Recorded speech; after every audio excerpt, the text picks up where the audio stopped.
오늘 말씀 제목은 파라오의 운명. 우리 본문으로 로마서 9장 17장 하나 찾아서 같이 낭독하고 말씀을 이어가겠습니다.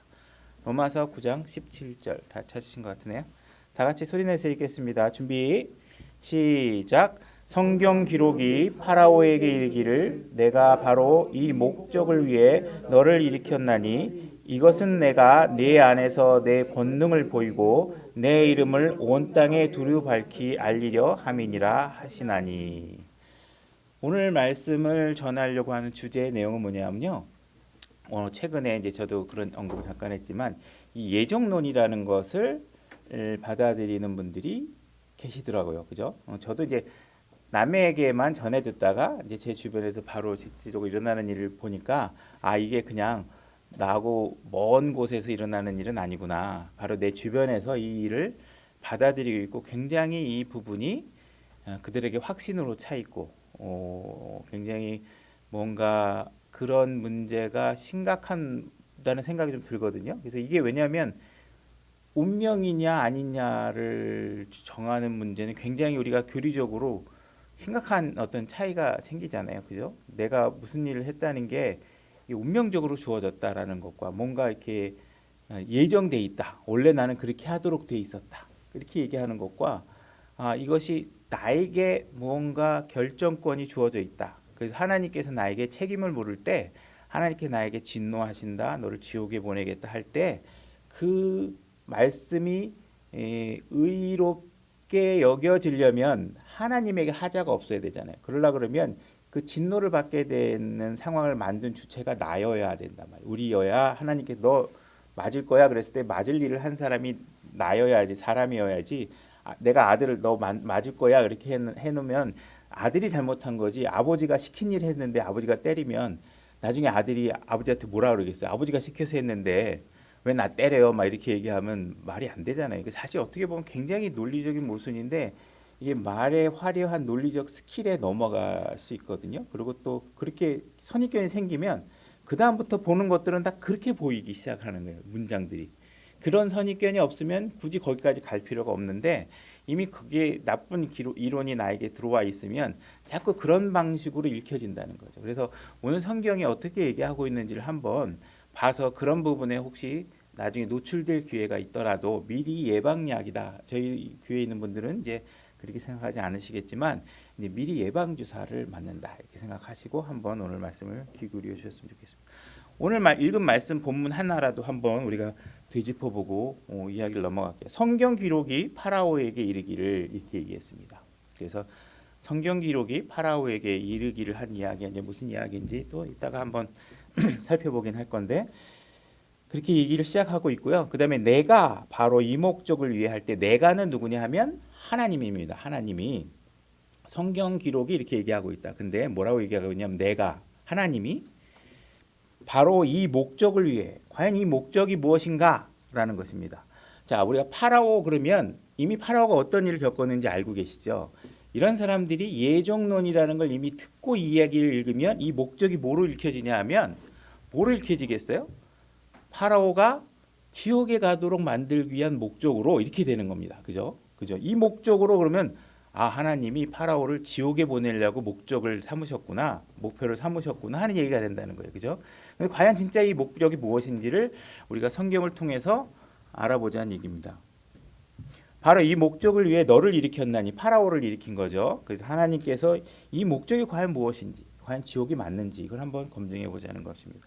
너를 일으켰나니 이것은 내가 하나님이 그죠? 하나님이 내 안에서가 뭐예요? 파라오 안에서 그죠? 하나님께서 어떤 목적으로 너를 일으켰는데 내가 너를 일으킨 이유는 뭐냐면 내가 네 안에서 파라오 내 안에서 뭘 보이시려고 하냐면 내 권능을 보여준다는 거예요. 자, 이 목적이 만약에 지옥이라면 하나님의 권능은 무엇을 위해서 사용됐냐면 지옥을 보내는데 사용하시는 거예요. 그죠? 하나님이 내 권능을 보여주겠는데 그게 뭐냐면 이 목적을 위해서 세웠다고 했으니까 이 목적이 지옥이면 지금 하나님의 권능을 파라오를 지옥에 보내는 내 권능을 너희에게 보여주려고 한다 이렇게 되는 것입니다.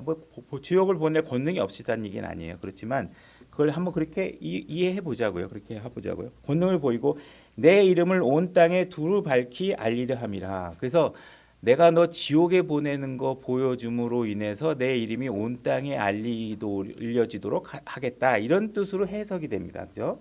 하나님께서 너희들 봐. 내가 이 파라오 지옥에 보내는 거 봐. 내가 얼마나 무서운지 내 이름이 온 땅에 알려질 거야. 이렇게 읽혀진다는 겁니다. 예정론으로 읽게 되면 그렇습니다. 그죠? 그러니까 성경의 모든 사실들 앞뒤를 다 지우고 이 내용을 내가 이미 알고 있는 정보에 대입을 해서 보면 그렇게 된다는 것입니다. 그죠? 과연 이 문제가 그렇게 해석되는데 문제가 없는지 성경을 가지고 이해해 보겠다는 겁니다.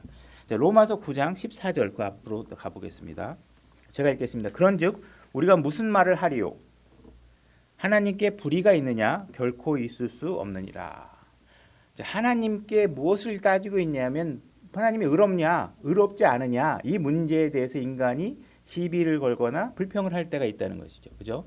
그렇다면 하나님께서는 이 의의 문제에 대해서 완전하셔야 돼요. 그죠? 그 문제에 공격을 받으면 하나님께서는 의롭지 않은 부분이 없도록 하셔야 된다는 것입니다. 그래서 지금 따지고 있는 거예요. 하나님이 불의할 수 있느냐 이 문제에 관해서 무슨 하나님이 불의하다고 얘기할 사람이 있는 것 같은데 그렇게 얘기할 수 있는 사람이 없다. 여러분들 하나님께서 만약에 내가 모든 사람을 이 세상에 있는 모든 사람들을 내가 구원하겠다 하고 나서 하나님께서 모든 사람들을 구원하시면 하나님에 의해 아무런 문제가 없습니다. 그렇게 한다 해도 하나님께서 내가 여기 있는 사람을 내가 죄를 짓는 건 도대체 용납할 수가 없어. 내가 너희들 구원할 생각도 없고 너희들은 그냥 죽어 마땅해. 그러니까 난 너희들 하나도 구원하지 않을 거야. 그렇게 해서 아무도 구원하지 않는다 그래도 하나님에게는 특별한 하자가 없습니다. 그죠? 하나님께서 만약에 내가 어떤 사람은 구원할 것이고, 그죠? 어떤 사람은 구원하지 않을 거야.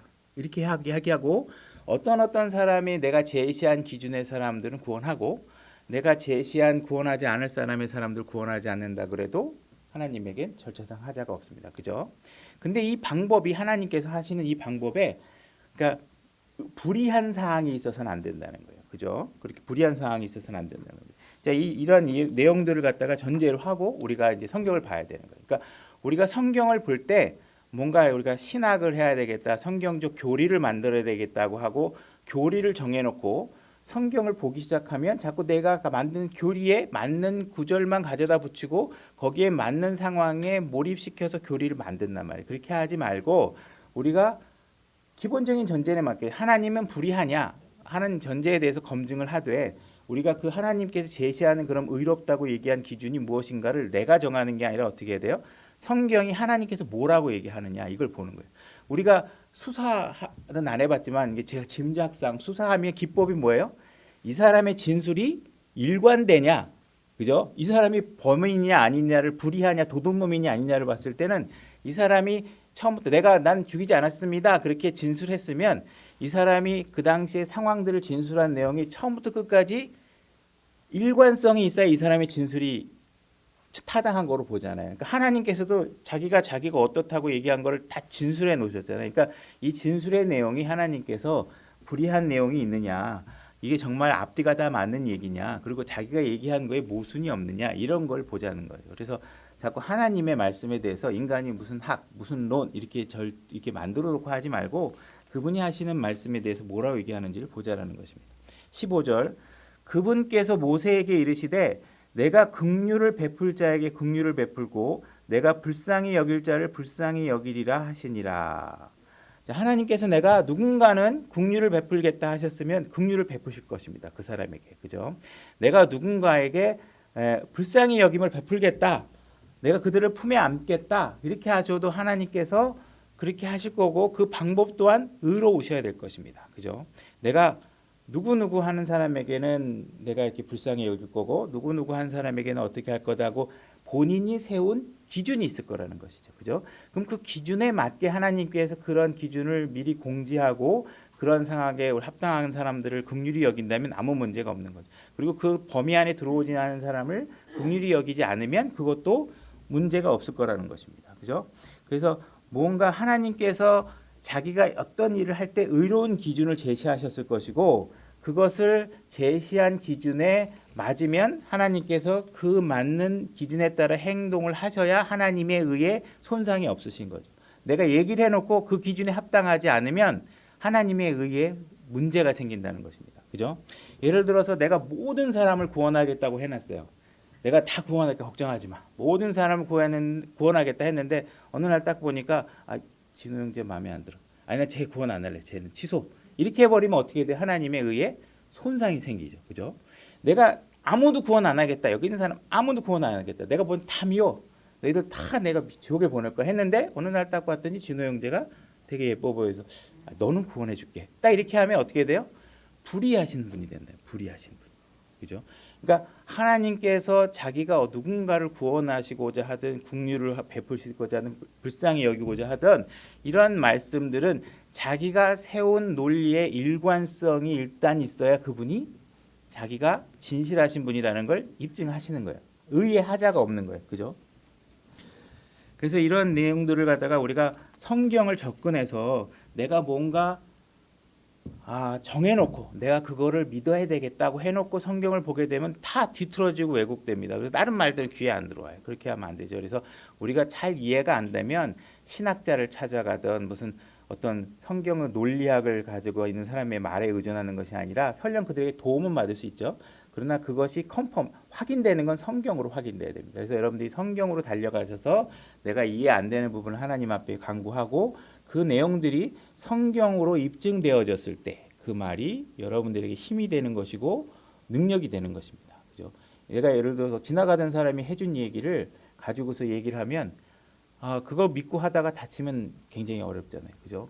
그러니까 저도 전에 이제 제 사담이지만 아버님하고 논리적으로 이렇게 얘기를 하다 보면 항상 제가 한계에 부딪히는 게 뭐냐면 제가 이제 뭐 세무 문제든 무슨 문제든 저는 주변에 이제 제가 실질적으로 업무를 하니까 세무사나 회계사나 아니면 뭐 법무사 사무장이나 이런 사람들을 만나서 이런 게 법적으로 무슨 문제가 없는지 이렇게 다 알아가지고 아버님한테 이렇게 얘기를 해드려 이렇게 하셔야 됩니다. 그러면 우리 아버님이 제 논리를 한 방에 날리는 게 뭐냐면 야, 그 수영장에 어느 똑똑한 사람이 그러는데 그거 필요 없다 그러더라. 그렇게 얘기하면 그 아무 자격도 없는 한 사람의 말 때문에 권위 있는 사람의 말을 다 무시해버리면 그 수영장에서 똑똑한 사람이 나중에 문제가 생길 때 책임질 수 있나요? 책임질 수 없어요. 그죠? 그러니까 이런 부분에 있어서 정확하게 권위가 있는 사람의 말에 다시 말해 우리 삶에 우리가 붙들고 믿고 행할 수 있는 건 하나님 말씀이에요. 그거 아니고 다른 걸로 신학자가 한 얘기를 성경에 검증이 안 된 얘기를 여러분들이 붙들고 있다가 지옥에 가면 어떻게 돼요? 그건 자기 책임이에요. 누가 책임질 수가 없는 거예요. 그죠? 그러니까 뭔가 성경을 근거로 우리가 최종적으로 확인하는 습관을 가지셔야 된다. 그리고 선입견을 갖지 말고 성경이 얘기하는 말을 이해해야 된다. 16절 그런지 이와 같이 그것은 원하는 자에게서 나지도 아니하고 달리는 자에게서 나지 아니하고 오직 긍휼을 베푸신 하나님에게서 나느니라. 지금 긍휼에 관한 얘기를 하고 있는데요. 긍휼이 지금 어디서 나고 있냐고 얘기하고 있냐 하면 하나님에게서 난다고 얘기하고 있습니다. 그러니까 긍휼이라는 것 자체가 무엇인가를 우리가 잘 이해를 해야 되는데 우리는 이미 지옥에 가도록 유죄 확정이 되어 있는 사람입니다. 그냥 근거 없이 되는 게 아니라 하나님이 근거들을 다 제시했죠. 이런 마음과 이런 죄를 지으면 너희들은 지옥에 갈 수밖에 없다. 이렇게 얘기하고 있었어요. 사도 바울은 나머지 여러 가지 드러나는 죄들에 대해서는 자기가 뭔가 자유롭다고 생각하는데 탐욕이라는 말 하나 때문에 자기가 유죄하다는 걸 인정했죠. 이와 같이 우리는 하나님의 유죄 항목에 다 들어가기 때문에 우리는 이미 심판을 받은 사람이고 그 판결이 선언되어 있는 사람입니다. 지옥 이렇게 판결이 나 있는 거와 마찬가지예요. 그래서 이미 되어 있는데 우리가 같은 사람들이 이 상황을 벗어나기 위해서 무엇이 필요하냐 하면 우리에게는 긍휼이 필요하다는 거예요. 그죠? 그대로 가면 이대로 그냥 가만히 놔두면 우리는 어떻게 해요? 지옥에 갈 수밖에 없는 상황이에요. 우리는 지옥에 가는데 아무 하자도 없어요. 우리는 이미 지옥에 갈 일을 충분히 하고도 남았으니까. 그래서 이 긍휼이라는 것이 우리는 필요하다는 것이에요. 전적으로 이 긍휼은 누가 주시는 거냐? 하나님께서 주실 때 가능하다는 거예요. 내가 달라고 해서 하나님이 주셔야 될 의무가 있는 것도 아니고 하나님이 줘야 될 의무가 있는 것도 아니고 그냥 하나님이 주고 싶으면 주고 주기 싫으면 안 줄 수 있는데 하나님께서는 그 기준에 대해서 우리에게 명확하게 제시하고 있다는 거예요. 내가 어떤 사람에게 내 긍휼을 보일 건지를 제시하고 있다는 것입니다. 그죠? 그래서 우리는 이미 그러니까 긍휼을 입었다는 것 자체는 우리에게는 어떤 것이냐면 우리는 지옥에 갈 수밖에 없는 사람이 지옥으로부터 턴백해서 하늘나라로 갈 수 있게 만들어지는 그 경계 그 기준이 뭐냐면 구원이잖아요, 우리. 그죠? 그래서 하나님께서 내가 제시한 말로 너희들이 구원을 받으면 내 긍휼함을 받을 수 있을 것이다. 이렇게 얘기하고 계시는 거예요. 그러니까 우리가 긍휼을 받았다는 자체는 내가 아무 자격도 없는데도 불구하고 하나님께서 아주 쉬운 기준으로 우리에게 어떤 기준을 명확하게 제시했고 그 기준에 합당한 사람은 그 기준에 뭔가 그 이후에 2차적인 기준이 없이 정확하게 제시한 기준만을 갖고 있다 이거예요. 그러니까 뭔가 우리는 성경을 통해서 그 기준을 알았는데 예를 들어서 안성식 형제는 교회 목사고 감독이니까 내가 너에게만 사실 알려주는데 성경에 기록하지 않은 기준이 있거든. 너만 알고 있어. 그래서 너하고 이쁜 사람들에게만 알려줘. 그래서 여러분들 실제로 이렇게 하면 구원 받는지 아셨죠? 사실은 제가 기도 중에 하나님이 알려주는데 이런 기준이 있어요. 이렇게 해도 불의한 거예요. 하나님. 그죠? 그러니까 하나님의 의라는 것은 여러분들을 구원하시지 않아도 아무 의의 손상이 없지만 여러분들을 또 구원하시려면 어떻게 하셔야 돼요? 구원하는 과정 모든 것들이 어때야 돼요? 다 의로우셔야 돼요. 다 의로우셔야 돼요. 그렇기 때문에 하나님께서 이거를 엄청나게 오랫동안 창세 전부터 모든 마귀와 이 세상의 권세와 모든 것들로부터 비판을 받지 않기 위해서 완벽한 방법으로 여러분들을 구원하시는. 그러니까 구원이라는 게 얼마나 하나님이 디테일하게 인공지능보다 더 많은 수를 고려하시고 여러분들을 구원하시는지를 아셔야 되는. 이 간단한 문제가 아니라는 거죠. 그죠? 간단한 문제가 아니고. 그래서 긍휼이 뭔가 전적으로 하나님으로부터 온다. 이건 내가 원하면 하나님한테 내가 슬쩍 나 긍휼 좀 내놓으시죠. 이렇게 한다고 받을 수 있는 게 아니라는 거죠. 전적으로 하나님이 주시는 거고 이건 어마어마한 은혜고 베푸는 거기 때문에 여러분들은 다행히 그 은혜 긍휼 안에 들어와 있다는 것은 하나님 앞에 감사할 일이다 이것입니다. 자, 17절로 가보겠습니다. 자, 성경 기록이 파라오에게 이르기를. 파라오에게 말할 때 이런 성경 기록을 갖고 얘기한 게 아니잖아요. 지금 출애굽해가지고 출애굽도 전에 모세가 가서 얘기했을 때 성경 기록이 있었네? 없었잖아요. 그죠? 모세가 처음에 쓴 게 모세오경이고 모세오경을 쓴 시점으로 따지면 이미 출애굽한 이후에 어디선가 시내 광야에서 썼을 텐데 이런 것들이 지금 상황으로 봤을 때 성경 기록이 그때 있었느냐? 없었단 말이에요. 성경 기록이 있을 수가 없죠. 그러니까 이것은 무엇을 얘기하고 있냐면 이 말이 그 당시의 상황을 하나님께서 재현시켜서 얘기하고 있는데 이것은 뭐냐면 하나님의 권위를 갖고 있는 영적으로 내가 영감으로 불어넣은 이야기다라는 사실을 얘기하고 있는 걸로 봐야 된다는 것입니다. 그래서 성경 기록 얘기하고 있는 거 뭐냐면 로마서 저자를 통해서 기록하고 있는 이 이야기가 성경 기록이다. 이것은 서신서에 그냥 누가 사적인 의견이 아니라는 사실을 얘기하고 있는 거다. 이렇게 받아들이셔야 된다는 것이죠. 그죠?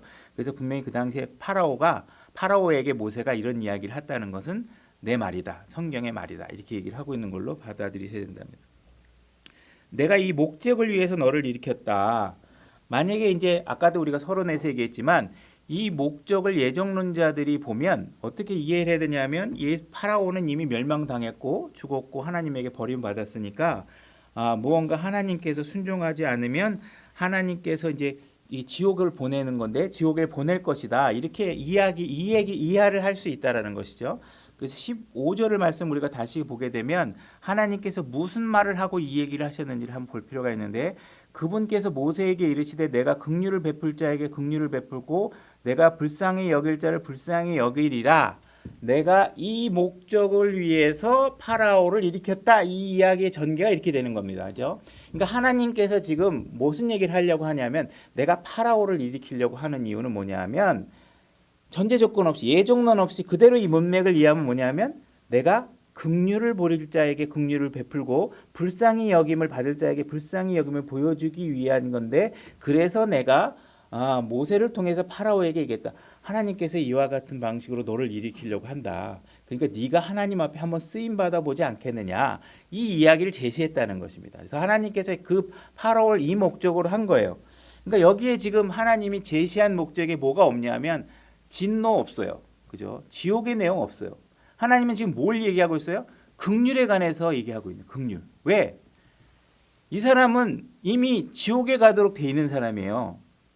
너 말 안 들으면 지옥에 보낼 거야. 얘기할 필요 없어요. 왜요? 그냥 놔두면 지옥에 가는 사람이에요. 이 사람에게 지금 필요한 건 뭐예요? 긍휼이에요. 긍휼. 파라오가 필요한 것. 그러니까 하나님께서 지금 이 목적이라고 하는 것은 절대로 내가 알고 있는 선입견으로 알고 있는 지옥이라는 걸 대입하면 안 되고 하나님이 이미 앞에서 얘기하고 있는 내가 긍휼을 베풀겠다 한 이야기들을 문맥상 잘 이해를 하고 보지 않으면 이것이 예정론으로 흘러가 버리는 함정이 될 수 있다. 그것은 하나님이 그렇게 기록해 놓은 게 아니라 자기가 삐뚤어진 눈으로 보기 때문에 그런 거예요. 그죠? 하나님은 분명히 지금 지옥을 위해서 일으켰다고 얘기하지 않아요? 내가 너를 진노를 일으키는 대상으로 세우겠다고 하는 게 아니에요. 내가 너 좀 한번 구원해 보겠다. 내가 너 좀 한번 가엾이 여겨 보겠다. 그러니까 내가 너를 한번 그 기회를 주기 위해서 너를 한번 써보겠다. 그러니까 너 내 말에 순종해라. 내 백성들을 좀 보내라. 이런 이야기가 진행됐다는 얘기겠죠, 그죠? 그러니까 이 말을 갖다가 우리가 파라오가 딱 들었을 때 하나님을 제대로 알았다면 자기가 어떻게 해서 내가 이미 이 민족이 하나님이 대단한 것 같은데 내가 하나님의 백성을 어떻게 해요? 440년간 이 땅에서 우리가 노예로 다 지금 살려왔고, 그죠? 얼마 전에 내가 그냥 여기 있는 애들 막 히브리 민족 애들을 막 강물에 던져서 다 죽여버리고 막 이런 일들을 다 했잖아요. 그러니까 지금 하나님이 딱 나타나서 빵빵한 힘으로 이렇게 얘기했을 때 우리가 맑은 정신을 가지면 어떤 걸 요구해야 돼요? 긍휼을 바라야 된단 말이에요. 잘못 보였다간 내가 뼈도 못 추리겠구나. 이걸 알았다면 한번 봐주십시오. 이렇게 해야 되잖아요. 그죠?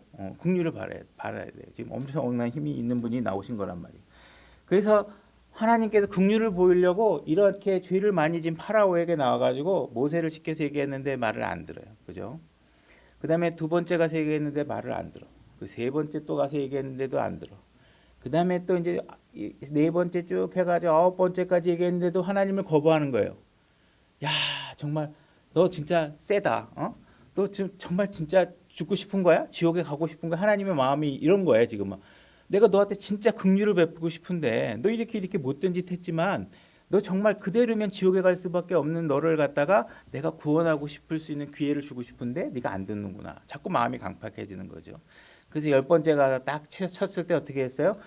아이고 이제는 뭐 아들까지 죽고 뭐 이제 난리가 나니까 가라고 했죠. 그죠? 백성들을 내보내고 너희들이 가면서 나를 위해서 좀 축복 기도를 해달라. 나를 위해서 나를 위해서 기도 좀 해달라. 너희 하나님께 이렇게 간구를 한 거예요. 그죠?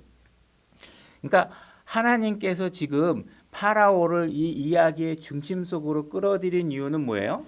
파라오를 지옥에 가는 모습을 보여주고자 하는 것이 아니라 하나님은 이와 같이 엄청난 죄를 짓고 나하고 맞짱까지 뜨고 내가 뭔 얘기를 해도 말을 안 듣고 끝까지 내가 그렇게 7가지, 8가지, 10가지 재앙을 보내는 가운데서도 말을 듣지 않고 10번째 재앙에서 놔주는 것 같았지만 어떻게 했어요? 다시 또 쫓아와가지고 결국은 하나님을 하시는 백성을 놔주는 걸 포기하지 않잖아요. 그죠? 이렇게 내가 엄청나게 많은 인내와 기회를 주는데도 불구하고 얘가 듣지 않는구나.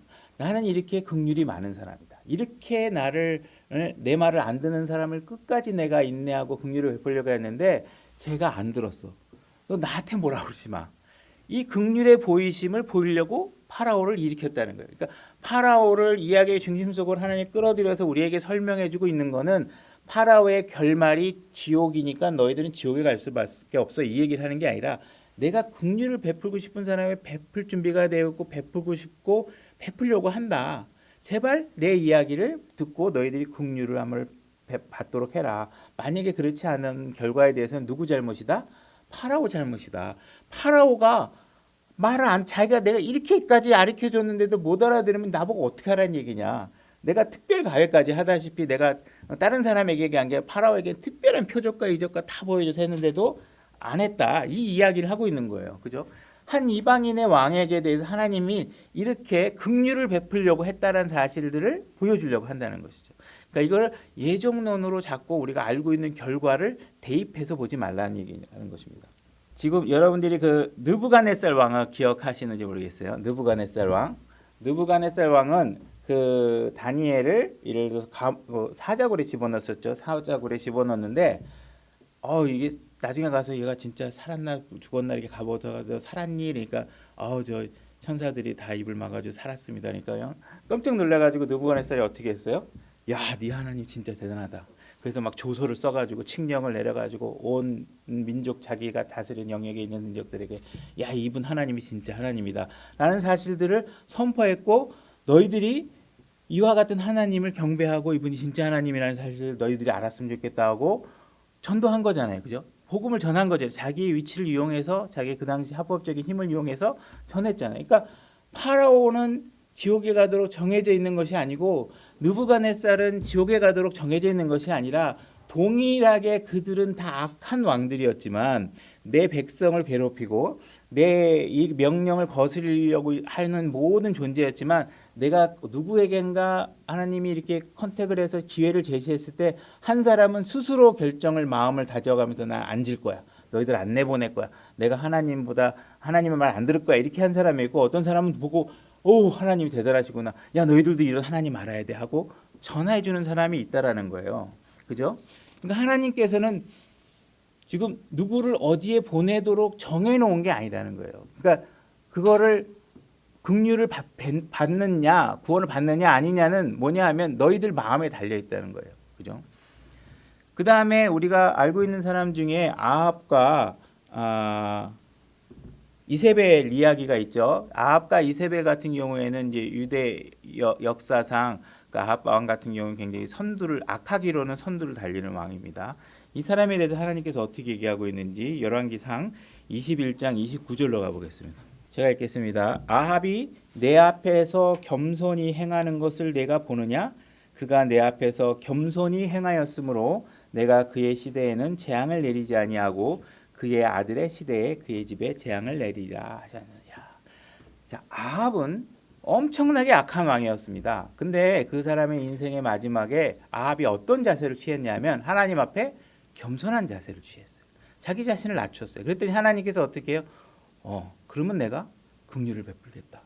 그러니까 하나님께서 긍휼을 베푸신 기준이 뭐예요? 우리를 낮추는 거예요.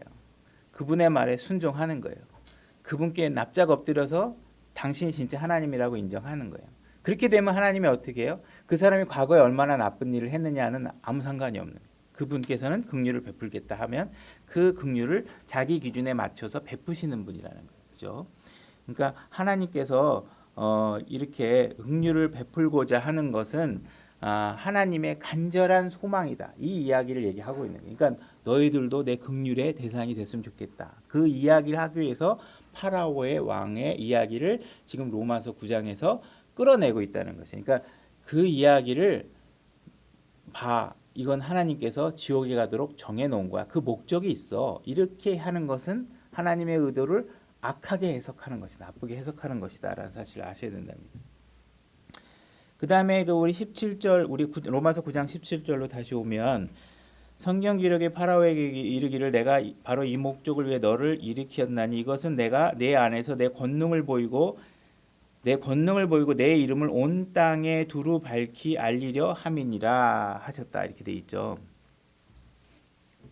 그러니까 하나님께서 지금 파라오가 만약에 내 백성을 보내라 그랬을 때 당신은 진짜 하나님이시군요. 이게 뭔가 표적과 이적 모세가 와가지고 막 갖가지 표적을 보이고 자기의 마술사나 뭐 이런 사람보다도 더 능력이 있는 걸 봤을 때 그래 이거 진짜 하나님인 것 같다라고 인정하고 내 백성을 만약에 보내줬다면 어떻게 될까요? 그의 행적이 기독교 역사에 다른 방향으로 기록돼 있겠죠. 그죠? 이 파라오는 내 백성을 긍휼히 여긴 자로 내가 또한 그를 긍휼히 여기는 왕으로 내가 세웠다. 이렇게 기록이 되었겠죠. 그죠? 그러니까 파라오에게 제시된 이 기회, 하나님께서 내가 이 목적을 위해서 너를 세웠다. 그래서 내가 너에게 무언가 기회를 줬을 때 그것을 긍휼의 기회로 삼았다면 그 왕을 통해서 어떤 일이 벌어져요? 하나님의 이름이 온 세상에 알려지겠죠. 그죠? 물론 파라오가 거절했다고 해서 하나님이 이름이 알려지는 기회가 박탈되거나 사라지는 않아요. 하나님은 또 다른 방법으로 일하시겠죠. 그러나 어쨌든 그 기회에 본인이 동참하는 상황이 될 수 있다는 그것은 전적으로 파라오가 자신의 의사 결정에 달려 있었다는 것이에요. 하나님이 뭘 정해놨다는 게 아니에요. 그죠? 그래서 지금 상황은 어떻게 해요? 하나님의 뜻에 반한 사람으로 알려지는 상황이 돼 버린 거겠죠. 고레스라는 왕이 있습니다. 구약에. 이 고레스 왕은 이방으로 포로되어 있는 유대인 민족들에 대한 이야기를 대언자들을 통해서 기록된 이야기를 전해 듣게 됩니다. 그죠? 그래서 고레스가 왕이 들어보니까 유대 민족이 자신들이 하나님 앞에 반역하고 잘못한 죄로 인해서 70년간의 포로 생활을 하고 나면 자기 민족으로 자기 땅으로 돌아가서 성전을 짓고 다시 회복시킨다고 하나님께서 얘기하셨습니다. 이 얘기를 전해 듣고 고레스는 어떻게 생각했냐면 그래 그럼 대단한 하나님이시구나. 그래서 70년이 되는 해에 하나님께서 여러 가지 기회를 만들어 주시자 고레스는 자기 땅에 살고 있는 유대 민족들을 다 자기 고향으로 돌려보내고 거기다가 성전을 지을 수 있는 자금까지 다 맡겨서 보내게 되는 것이죠. 그죠? 그러니까 하나님께서 분명히 이방인들 왕에게 동일하게 기회를 주었을 때 어떤 왕은 그 이름이 하나님의 긍휼의 왕이고 그가 하나님의 백성을 위해서 어떤 일을 했는지 치적이 성경에 기록하게 했고 어떤 왕은 악한 모습으로 기록된 것이란 것이죠. 그러니까 그가 어떤 모습으로 성경에 기록되어 있는지는 전적으로 본인 자신의 결정에 딸린 거라는 것입니다. 오늘날 우리 현직 대통령이 있죠. 만약에 우리 오늘날 현직 대통령이 어느 기독교 방송의 기자와 인터뷰를 하는 도중에 만약에 이런 얘기를 했다고 해봐요. 제가 드디어 하나님을 알게 됐습니다. 제가 하나님을 알고 제가 비로소 어저께 거듭나게 되었습니다. 그래서 내가 하나님을 믿는 자녀가 되었습니다. 만약에 이런 뉴스가 기독교 어떤 언론사를 통해서 만약에 인터뷰 기사라든지 취재 기사가 떴다. 그러면 여러분 어떻게 하겠어요? 어마어마하게 놀라겠죠, 그죠? 그래서 와 어떻게 이런 일이 일어날 수 있을까, 그죠? 그래서 이제 만약에 그분이 그런 인터뷰를 하면서 이런 얘기를 했다고 해봐요. 제가 지금까지 많은 분들이 저에게 예수님을 전했는데 제가 여태까지는 거부하고 믿지 않았습니다. 그러나 이번에 내가 코로나 사태를 보니 이 모든 일의 주권이 하나님께 있다는 사실들을 알게 되었습니다. 제가 하나님을 이기려고 해봤습니다. 내가 그래서 교회 모임을 폐하게도 해보려고 해봤습니다. 그러나 그렇다고 이 질병이 극복되지 않는다는 것을 알게 되었습니다. 내가 얼마나 어리석었는지를 깨닫게 되었습니다. 이제 코로나 극복을 위해서 하나님의 도움이 절실히 필요하다는 것을 알게 되었습니다. 제가 지금은 성도의 대통령이 아니기 때문에 제가 이 지위를 이용해서 교회를 위해서 무엇인가를 할 수 있다고 말할 수는 없습니다. 제가 이 대통령직을 그리스도인으로서 적법하게 수행하고 난 뒤에 저는 한 그리스도인으로 평범하게 주님의 이름을 높이며 살겠습니다. 이제 가장 낮은 자리에서 주님을 섬기는 삶으로 이 여생을 삶의 여생을 보내도록 하겠습니다. 만약에 이런 인터뷰 기사가 나왔다 그러면 지금 현직 대통령의 이름이 어떻게 기독교 역사에 기록될지 한번 생각해 보시기 바랍니다. 그렇죠? 뭔가 그분의 이름이 기독교 역사에 엄청난 이름으로 기록될 것이고 하나님의 이름은 그분의 간증을 통해서 엄청나게 큰 이름으로 드러나게 될 것입니다. 이 세상에. 그죠? 그러니까 이런 기회들은 누구에게나 그대로 자기 의사결정에 맡겨져 있는 기회라는 것입니다. 그죠? 파라오는 하나님을 대적하도록 하나님께서 정해놓으신 사람이 아니라는 것입니다. 지금도 하나님은 긍휼을 베풀고자 하고 각자 여러분들의 삶을 통해서 자신의 이름이 온 세상에 드러나기를 원하고 계시는 것입니다. 그 일에 참여할 수 있느냐 없느냐는 여러분 자신의 마음의 결정에 달려 있다는 것입니다. 로마서 9장 18절로 가보겠습니다. 제가 읽겠습니다. 로마서 9장 18절.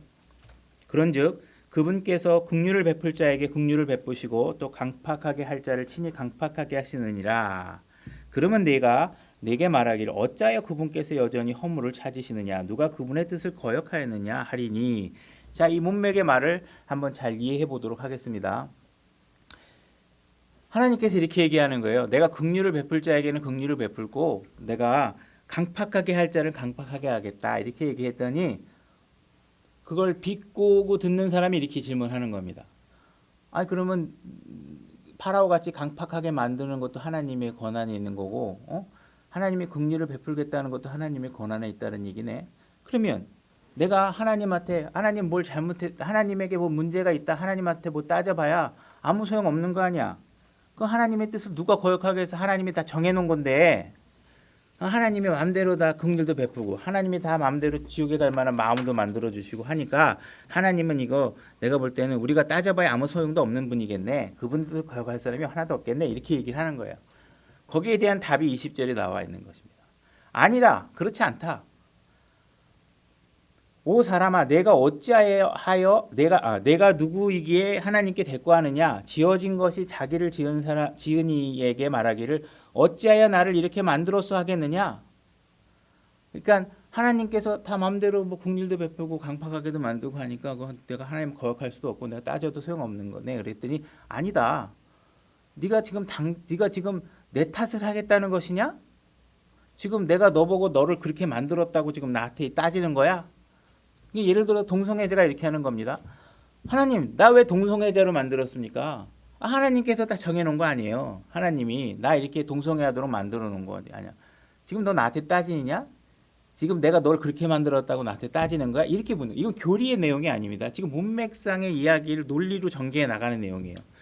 또 그렇게 따지면 안 돼. 하나님 저 왜 살인의 충동을 이렇게 느끼게 만드셨습니까?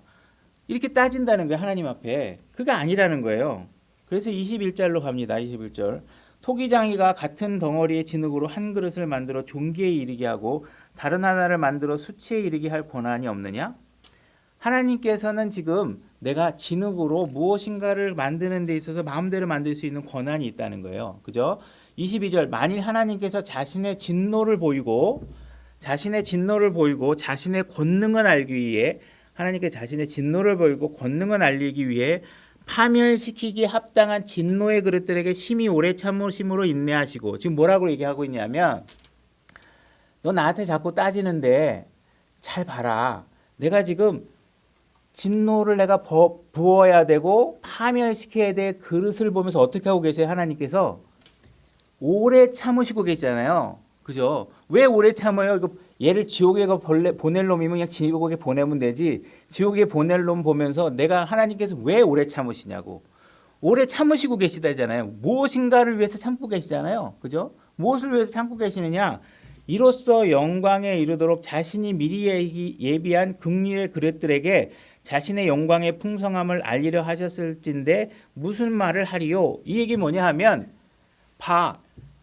여기서 미리는 미리 예정했다는 얘기 아닙니다. 너희들보다 앞서서 내가 귀한 그릇으로 만들어 놓은 그릇이 있어. 그래서 이 귀한 그릇에다가 내 영광을 담아서 영광스럽게 일하는 모습을 너희에게 보여줬잖아.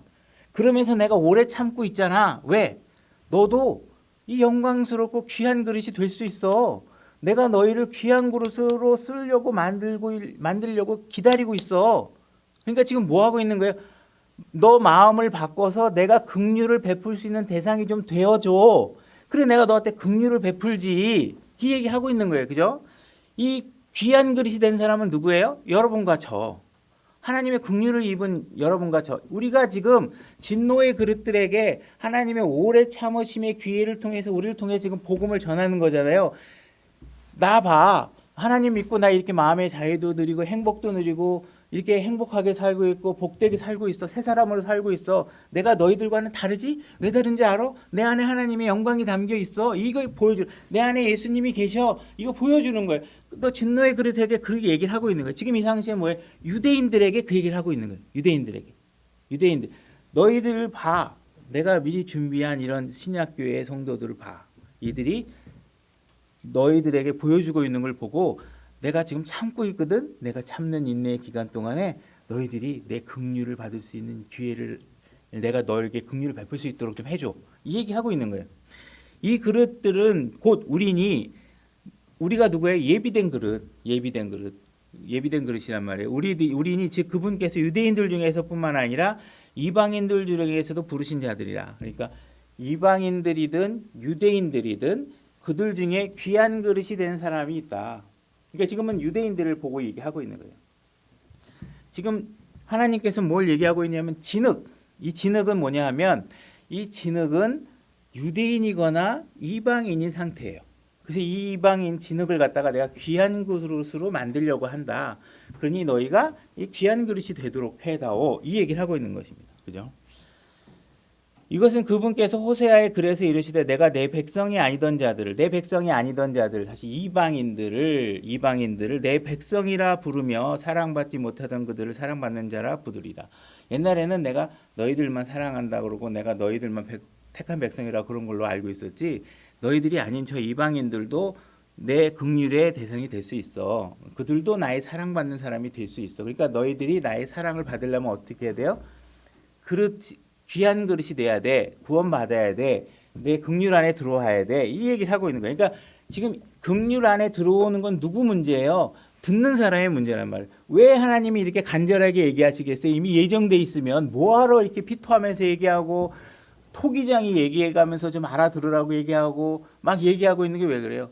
너희들은 진흙이야. 근데 귀한 그릇이 돼. 너희들은 지금 그대로 놔두면 진노의 그릇이 될 거거든. 진노의 그릇이 되면 너희들 지옥에 가서 감당할 수 없는 하나님의 진노를 받아야 돼. 귀한 그릇이 되자. 이렇게 얘기하는 거예요. 그죠? 그러니까 하나님께서는 지금 진흙으로 돼 있는 상태를 귀한 그릇으로 만들겠다 이렇게 얘기하는 거예요. 근데 만약에 예종론자에 따르면 어떻게 해야 되냐면 이미 창세 전에 귀한 그릇이 정해져 있어요. 그러면 진흙에서 귀한 그릇을 만드는 과정을 하나님께서 설명하실 필요가 있어요, 없어요? 없어요. 이미 처음부터 귀한 그릇으로 만들어져 있으면 진흙으로 귀한 그릇을 만드는 과정을 설명한 이유가 없죠. 그렇게 만들어야 될 이유. 진흙인 상태가 돼 있다니까. 그 진흙에서 그 귀한 그릇이 돼야 된다. 이것은 누구에게 달려있냐고 얘기하고 있는 하나님께서 진흙에게 얘기하고 있다고. 진흙에게. 제발 내가 너희를 귀한 그릇을 만들 수 있게 해줘. 이 얘기를 하고 있는 거예요. 이게 예정돼 있으면 이렇게 피토하면서 얘기할 이유가 하나도 없는 거잖아요. 그죠? 로마서 9장 13절 한번 다시 볼게요. 이것은 기록된 바 야곱은 내가 사랑하되 에서는 미워하였느니라 함과 같으니라. 여기서 에서와 우리가 아까 얘기했던 파라오 같은 사람은 지금 구원받지 않은 유대인들에 대해서 얘기하고 있어요. 에서 같은 경우에는 사실 태어나길 뭘로 태어났어요? 장자로 태어났어요. 그 사람의 운명은 사실 장자가 맞는 거예요. 그죠? 근데 그가 장자권을 빼앗긴 이유는 왜 그래요? 그가 하나님에게 원래 주셨던 약속과 자기 위치를 소홀히 생각하고 버렸단 말이에요. 그죠? 그리고 팥죽 한 그릇에 팔아먹은 거예요. 그죠? 자기가 그냥 아무렇게나 해도 이 자리가 유지된다고 생각했겠죠. 나는 첫째로 장남이 태어났으니 장남으로 당연히 살겠지. 근데 하나님 뭐라 그래요? 아니다. 원래부터 정해진 건 없다. 네가 합당하게 생각하지 않으면 그 위치도 빼앗긴다. 이 얘기를 하고 있는 거예요. 그리고 유대인들에게 얘기하고 있는 게 뭐예요? 너는 이미 죄인이야. 지옥에 갈 수밖에 없는 죄인이고 예수님은 십자가에 못 박힌 사람이야. 그렇지만 내가 지금 너희들에게 긍휼을 베풀고 싶어. 너희들이 제발 나에게 긍휼을 베풀 수 있는 기회를 줘. 그 방법은 뭐야? 너희가 낮아져야 돼. 너희가 겸손해져야 돼. 이 얘기를 해주고 계시는 거예요. 그죠? 파라오 같은 경우에는 태어날 때 뭘로 태어났어요? 왕으로 태어났어요. 그 사람은 왕으로 살 수밖에 없는 운명을 갖고 태어났어요. 왕이 싫어도 왕으로 살아야 돼요. 왕의 아버지를 뒀기 때문에. 모세는 어떻게 지금 태어났어요? 강물에 떠내려가 죽을 운명으로 태어났어요. 그 당시에 명령으로 따지면 죽을 수밖에 없는 명령이에요. 근데 어떻게 됐어요? 파라오는 자기 왕의 자리를 유지하지 못하고 어떻게 죽어요? 물에 빠져 죽어요. 물에 빠져 죽을 수밖에 없었기에 태어났던 모세의 운명은 어떻게 돼요? 한 민족의 지도자가 되고 왕의 위치를 갖게 돼요. 이것은 처음부터 정해진 게 아니라고 하나님은 이야기하고 있는 것이에요. 너희들이 나의 말을 받아들이느냐 받아들이지 않느냐에 따라서 너희 위치가 달라질 수 있다는 사실을 얘기하고 있는 거예요. 너희들이 긍휼의 대상이다. 나의 말을 들으면 너희들은 그냥 죄가 없어지는 데서 끝나는 게 아니라 뭐 얘기하고 있어? 너희는 귀한 사람이 될 수 있다. 귀한 그릇이 될 수 있다는 사실을 얘기하고 있는 거예요. 우리가 사도행전 2장으로 좀 가볼 건데요. 일단 우리가 어떤 법적인 용어 하나를 좀 이해하셔야 되는데 여러분들이 차를 몰고 막 달리다가 어떻게 갑자기 누군가가 길에서 누군가 확 달려 들어와 가지고 차를 꽝 치어 가지고 죽었어요. 그러면 사람이 죽였지만 그걸 살인이라고 얘기하지 않고 뭐라고 얘기하냐면 과실치사라고 얘기해요. 왜냐? 여러분들은 살인할 의사가 없어요. 그죠? 나는 운전을 했을 뿐이야. 단지 좀 과속을 하고 좀 달리긴 했지만 누굴 죽일 의사가 있었던 건 아니에요. 그죠? 그런데 사람이 뛰어들어와서 내가 어쩔 수 없이 이렇게 내 의도와 다르게 죽게 돼서 그러면 우리가 과실치사를 하고요. 근데 내가 승질이 나. 내가 저 못된 놈 그냥 죽어버리고 싶어 그래갖고 막 화가 나가지고 있다가 막 누가 내가 미워하는 사람이 뭐라고 그러니까 아유 나쁜 놈으로 팍 쳐가지고 그냥 확 이 사람 죽어버렸어. 그러면 어떻게 돼? 이거는 살인죄가 돼. 왜? 내가 뭔가 악한 의도를 갖고 죽일 마음으로 때렸기 때문에. 그죠? 그러니까 과실치사는 의도가 없는 거예요. 내가 누군가를 살인했다 이 얘기는 뭐예요? 죽일 의사가 있다라는 거를 표현하는 법적 용어예요. 그죠? 사도행전 2장 22절로 가보겠습니다. 너희 이스라엘 사람들아 이 말들을 들으라. 너희 자신도 아는 바와 같이 하나님께서 나사렛 예수님을 통하여 기적과 이적과 표적들을 너희 가운데서 행하사 그분을 너희 가운데서 하나님의 인정받는 사람으로 삼으셨도다. 하나님께서 예수님을 내 아들이라고 입증할 만한 많은 표적과 이적들을 보여주면서 내 아들을 믿어라 하고 다 입증해 줬다는 거예요. 그리고 실질적으로 많은 사람들이 그분이 하나님의 아들이라는 사실을 다 인정한 거죠. 그죠? 그분께서 하나님의 정하신 계획과 미리 아심을 통하여 하나님께서는 이 사실은 미리 계획하신 일이에요. 하나님께서 아들 예수 그리스도를 십자가에 죽게끔 만드는 건 하나님께서 창세 전부터 계획하신 거예요. 그러니까 계획하신 거니까 알고 계시죠. 그죠? 내 계획이니까 알고 있죠. 내가 계획했는데 미리 몰랐어. 이건 말이 안 모순이잖아요. 그죠? 미리 아신 거예요.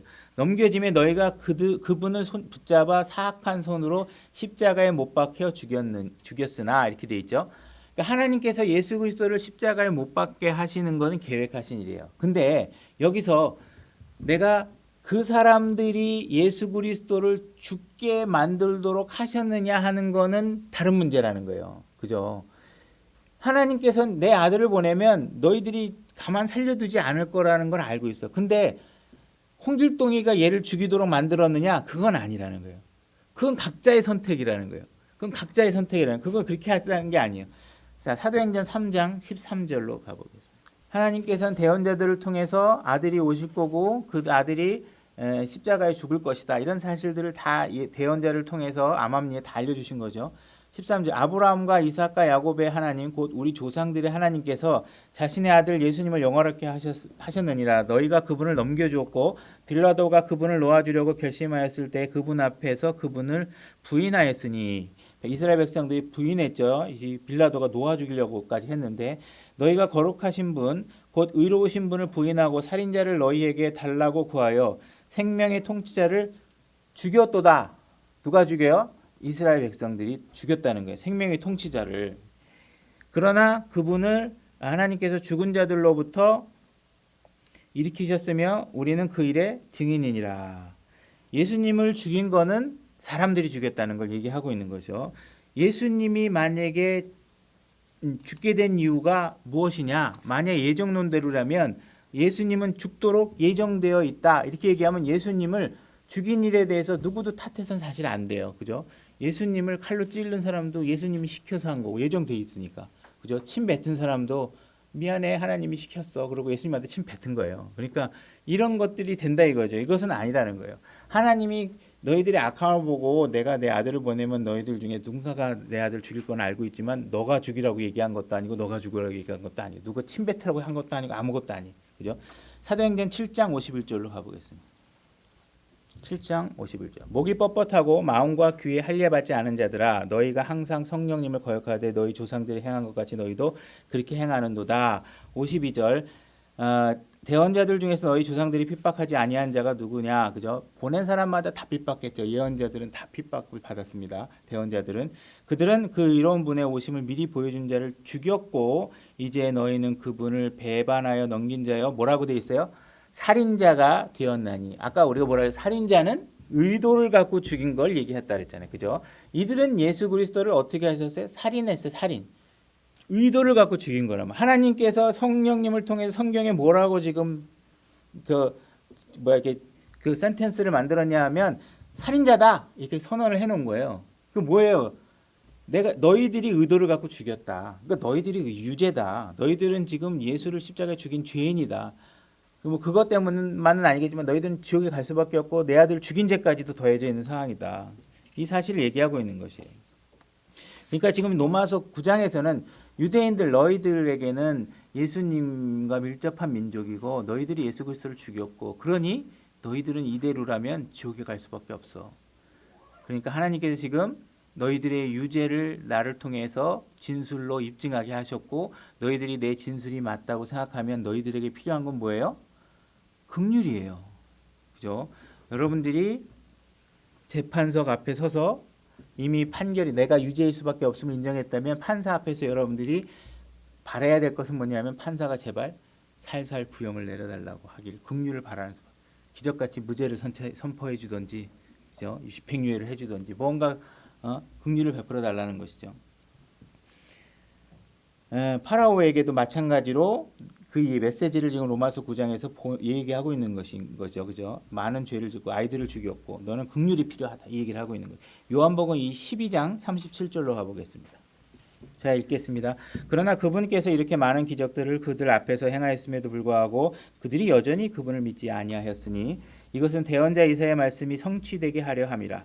이 사람들이 믿지 않게 한 것이 뭐냐면 여기 성경 구절을 뭐라고 얘기하고 있냐면 이사야의 말씀을 성취하게 하려 함이다. 이렇게 얘기하고 있습니다. 그러니까 예정론을 선입견을 갖고 있는 사람들은 이런 메시지가 나오면 항상 그거 봐라 예정돼 있던 거 아니야 이렇게 지금 튜닝이 되는 거예요. 그가 말하되 주여 우리가 전한 것을 누가 믿었나이까 주의 팔이 누구에게 나타나이까 하였더라. 그러므로 그들이 능히 믿지 못하였으니 그 까닭은 이사야가 다시 말하였기 때문이라 이르시되 그분께서 그분께서 그들의 눈을 멀게 하시고 그들의 마음을 강팍하게 하셨으니 이것은 그들이 눈으로 보고 마음으로 깨달아 회심하여 내게 고침을 받지 못하게 하려 함이라 하였더라. 자, 이사야가 이와 같은 예언을 했으니 이 예언에 대한 성취를 하기 위해서 이미 예정된 거 아니냐. 그래서 그들이 귀가 닫히고 눈이 닫혀서 못 보게 된 거 아니냐. 이것 41절 이것들은 이사야가 그분의 영광을 보고 그분에 대해 말씀하였을 때 이런 것들이라 이렇게 돼 있죠. 그러니까 이 말씀을 읽은 사람들은 어떻게 생각하냐면 봐라.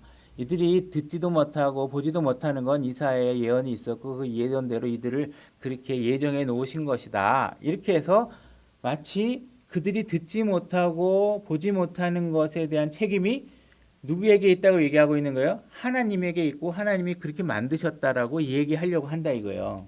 근데 과연 이 말이 사실이냐? 문맥을 다 읽어보면 아니라는 걸 알 수 있다는 거예요. 42절. 자, 그럼에도 불구하고 자, 예정이 있어요. 예정대로라면 예정론대로라면 그럼에도 불구하고가 있으면 돼야 안 돼. 하나님이 예정하신 일인데 그대로 되면 되는 거죠. 근데 그게 아니라는 거예요. 그럼에도 불구하고 우두머리 치리자들 가운데서도 많은 사람들이 그분을 믿대. 우두머리 치리자들 가운데서도 이 얘기는 뭐냐면 이미 백성들은 다 안다는 거예요. 믿었는데 그냥 자기 자리 보존하고 싶어서 그냥 예수님이 어떻게 좀 없어졌으면 좋겠다고 했던 사람들조차도 그 말을 다 믿었다는 거예요. 그래서 예수님이 하는 얘기와 표적들을 다 믿고 바리새인들로 인해 회당에서 쫓겨날까 염려해 그분을 시인하지 못하였더라. 그러니까 지금 이들이 하고 있는 건 뭐예요? 내가 알겠어. 다 이해하겠는데 입으로 시인을 못해. 왜? 쫓겨날까 봐. 왜? 지옥에 가는 게 무서운 게 아니라 지금 자기 우두머리 위치가 지금 놓칠까 봐. 그건 못하는 거예요. 그죠? 왜 하나님께서 여러분들에게 시인하라고 얘기하고 있어요? 시인하셔야 돼요. 그죠? 그러니까 시인하지 못하고 있다면 여러분들이 그리스도인임을 다른 사람 앞에서 내가 교인이라고 그러면 얘네들이 나 싫어할 것 같은데 이런 마음이 있다면 자기 믿음을 다시 점검해 보셔야 돼요. 그죠? 이런 일들에 대해서. 그러니까 지금 이사야에서 이런 대언이 있지만 사실은 많은 사람들이 믿고 있더라. 그러니까 결국은 그들이 안 믿고 안 보고 하는 건 누구 문제예요? 본인의 마음에 왜 쫓겨날까봐, 뭐 할까봐. 자기 마음에 이 믿음으로 향하는 마음들을 자기의 탐욕과 탐심과 자기 육신적인 탐욕 때문에 그 진리의 길을 차단하고 있는 자기의 의지 때문에 보는 걸 못 보고 듣는 걸 못 듣고 있다라는 걸 얘기하고 있는 거예요. 그러니까는 지금 이러한 이야기들을 통해서 보면 예정은 아니다 이렇게 얘기하셔야 되는 거예요. 이제 예레미야 18장으로 빨리 가볼게요. 여러분들이 만약에 예정론을 믿고 있다. 누군가가 내 예정이 사실인 것 같다. 그러면 하나님께서 여러분들이 만약에 그런 사람들 중에 하늘나라에 들어가도록 예정되어 있는 사람은 걱정이 없겠죠. 그죠? 근데 내가 지옥에 갈수록 예정되어 있다고 확신을 갖고 있는 사람이 있을 수 있잖아요. 그죠? 나는 지옥에 가도록 예정되어 있는 사람인가 봐. 이렇게 생각이 들고 있는 사람이 있다면 그 사람은 정말 지옥이 얼마나 무서운지를 알고 있다면 막막하겠죠. 그죠? 그런 사람들에게 해주고 싶은 얘기가 있다면 이런 거라는 거예요. 정말 여러분들이 지옥에 가는 게 확실하게 믿고 있다면 그래도 하나님께 한번 무릎 꿇고 믿자의 본전이죠. 어차피 지옥에 갈 거 한번 하나님 앞에 기도해 보라는 거죠. 그죠? 혹시 하나님께서 긍휼을 베풀어서 혹시 하나님이 전능하시고 그분은 능히 나를 지옥으로부터 건질 수 있는 힘이 있지 않을까?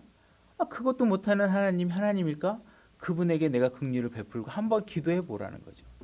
그러면 믿자의 본전이니까 그 하나님은 분명히 지금 계속 이 메시지는 뭐야? 내가 긍휼을 베풀 만한 능력이 있고 내가 지옥으로부터 너를 건진 능력도 없는데 자꾸 회개하라고 그러면 너 나 왕 무시할 거 아니야. 나 그런 사람 아니야. 나 진짜 너희들 구원할 수 있거든. 제발 내가 널 구원할 수 있게 좀 해줘. 이 얘기 하고 있다는 거예요. 그러니까 한번 속는 셈 치고 하나님 앞에 그 능력을 믿고 긍휼을 바라보라는 것이죠. 예레미야 18장 1절. 주로부터 예레미야에게 임한 말씀이라. 예레미야 18장. 예레미야에게 하나님께서 뭔가 말씀해 주십니다. 뭘 얘기하고 있냐면 일어나라.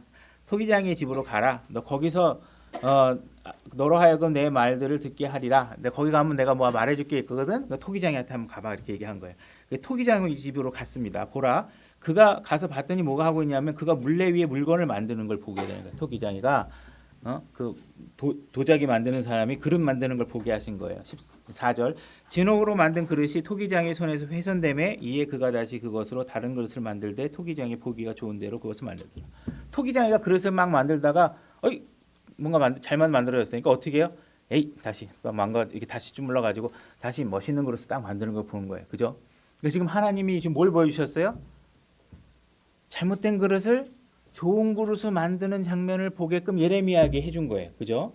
그래서 그걸 딱 보고 하나님께서 이제 얘기해 주니까 그때 주의 말씀이 내게 임하니라 이르시되 그걸 보고 나니까 하나님이 이야기를 해주신 거예요. 주가 말하노라 오 이스라엘 집아 내가 토기장이와 같이 능히 너희에게 행하지 못하겠느냐.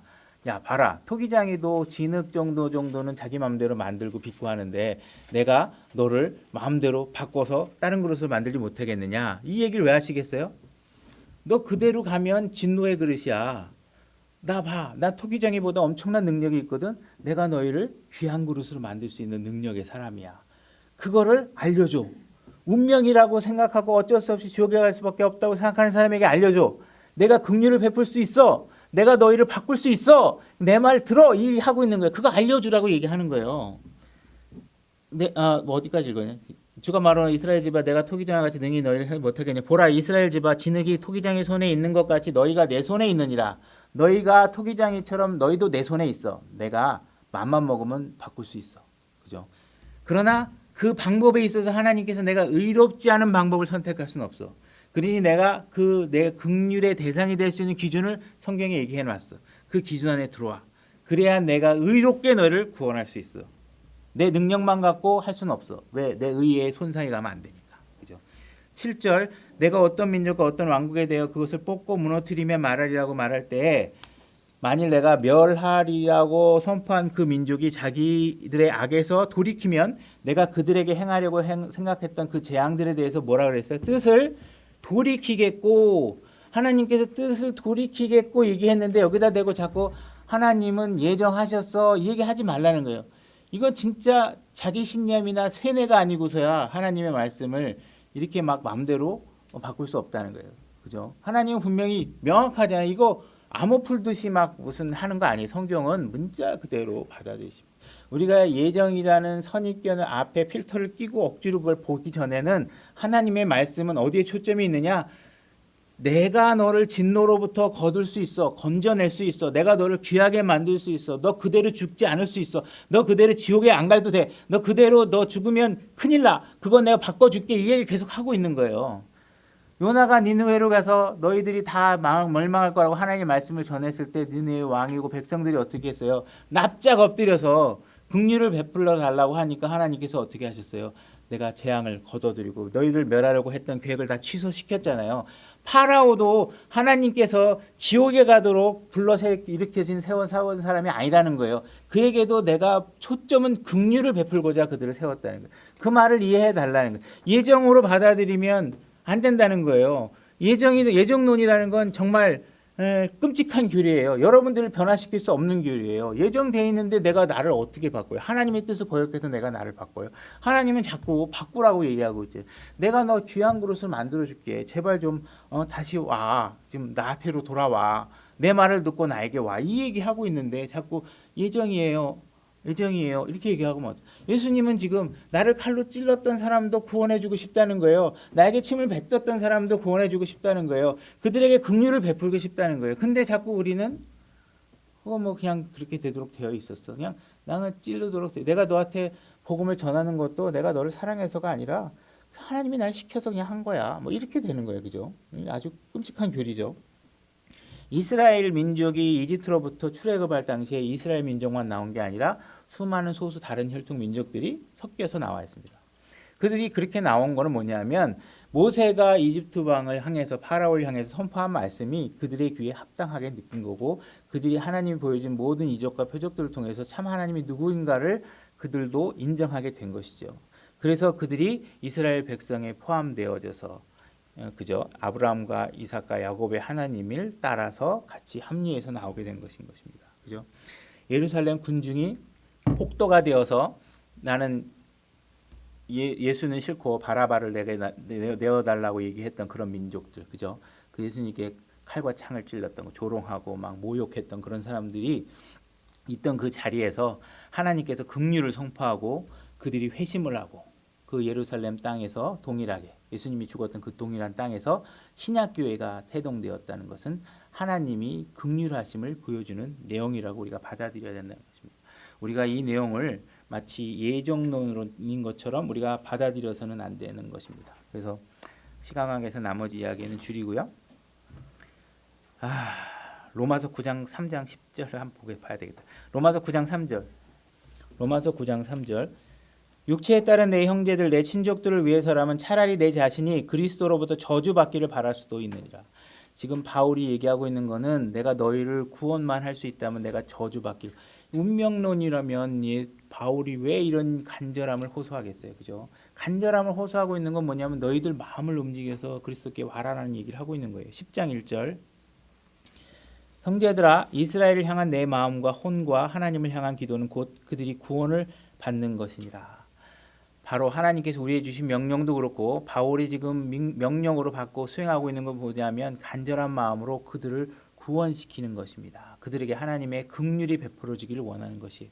이것은 하나님이 예정한 일이 아니십니다. 우리의 수고와 우리의 절제된 의지와 우리가 그리스도를 향한 부지런함과 노력으로 우리 자신을 컨트롤하지 않으면 절대로 일어날 수 없는 일인 것입니다. 그러니까 어느 누구도 지옥에 가도록 예정되어 있는 사람은 없습니다. 어느 누구도 태어나자마자 아무것도 안 했는데 하나님의 나라로 그냥 가도록 예정되어 있는 사람은 없습니다. 하나님은 누군가를 구원하시더라도 누군가에게 진노를 퍼붓더라도 그 하는 모든 행위에 하나님의 의가 손상되어서는 안 됩니다. 하나님이 우리에게 살인자라고 얘기했을 때는 그것이 합당한 선언이기 때문에 그렇습니다. 그들은 의도를 가지고 그분을 죽인 것입니다. 그죠? 그래서 우리가 이런 예정론에서 자유로워질 수 있기를 원하고 그 긍휼을 받을 수 있는 우리의 자세는 겸손함입니다. 낮은 마음으로 하나님을 향하고 엎드리시길 바랍니다. 여기까지 하겠습니다. 다 같이 일어나셔서